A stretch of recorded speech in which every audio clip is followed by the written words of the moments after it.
जगन्नाथ सांग माने my kitchen by Sumitra channel को आपण मानको बहुत बहुत स्वागत। आज मु आपन पई गोटे जीरो ऑयल प्रस्तुत ट्रेडिशनल रेसिपी आनची जोटा कि बहुत ही टेस्टी बहुत ही हेल्दी और समस्त को निश्चित पसंद आसीबो। तो मु आज आपन पई झुझुड़ा गंठार रेसिपी आनची आपण पूरा YouTube रे खोजबे सांग माने ए रेसिपी आपण बिल्कुल भी पाइबेनी। तो चलन देह रेसिपी जानिबा। रेसिपी को स्किप न कर लास्ट पर्यंत देखंतो जे आपण आपण रेसिपी बहुत भल भाबरे बुझि पारबे। जदि वीडियो टी भल लागुची निहाती कमेंट करिवे। तो एथि पई मु गोटे ग्लास चावल भिजे देथिली याको 4 रु 5 घंटा हला ताको 2 रु 3 थर धोईकी भिजे देथिली। तापरे पानी को आमे स्ट्रेन कर दबा चावल को भल भाबरे टिके फैन तले सुखे दबा। तो टिके ओदालिया थिबो आपण या को कोन करबे ना ग्राइंडिंग कर देबे। एटा को पूरा पाउडर कर देबे बिल्कुल भी खदड़िया रखिबेनी। तो ग्राइंडर जार या को पाउडर करके गोटे बड़ पात्र रे दे दबा। तो मु एठी बेसिन रे रखि देछि। रखि सारला परे एथिरे आमे देखंतु मु आपन को देखौछि पूरा चिकन हिची। तो एमिति चिकन करके आपण ग्राइंडिंग कर देबे। तो तापरे आमे एथिरे नडिया कोरो गोटे फाळर नडिया कोरो को मेठी दे देछि। तो गोटे बाउल हिची ए नडिया कोरो को आमे एथिरे दे दबा। देकी भल भाबरे चुना सहित ए नडिया कोरो को टिके चकुड़ी दबा। चकुड़ी सारला परे भल भाबरे एथिरे आमे टिके सॉल्ट दे दबा। जेहेतु एटा टिके मीठा रेसिपी सेति पे सॉल्ट देले बहुत बढ़िया टेस्टी लागि थाए। मीठाटा पूरा भल भाबरे बैलेंस आस्ते। तो एबे आमे टिके आको भल भाबरे मिक्स कर दबा। मिक्स करला परे एठी अथार बसेबा। अथार हांडी आपण केपरि बसौचंदी जदि जानि पड़नांती ताहले मते कमेंट करिवे। मु अथार हांडी आपण केमिति बसेबे मु तार माने वीडियो आनिबी।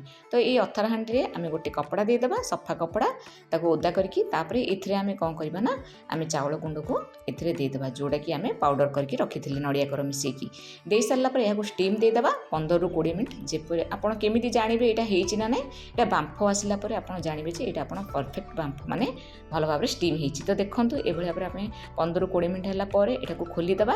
ए कपड़ा जो आमे एक्स्ट्रा देथिले ताको एबे चारि पटरु खोली की आमे एथिरे माने गोटे पात्र रे दे दबा। दे सारला परे एहा को आमे कोन करबा ना बहुत गरम अछि संग माने एथिरे टिके ठंडा हला परे आमे एथिरे चीनी दे देछि। चीनी एठी 4 टेबलस्पून देछि। आपण जदि अधिका मीठा खांती ताले देबे। तो चीनी दे सारला परे एथिरे मु गुजराती 4 रु 5 टी छेची की दे देछि चोपा बाहर करके। तो एबे एहा को भल भाबरे स्पैचुला साहाय्य मिक्स कर दबा। एठी भल माने खीर नबा माने टिके बहलिया खीर नेबे।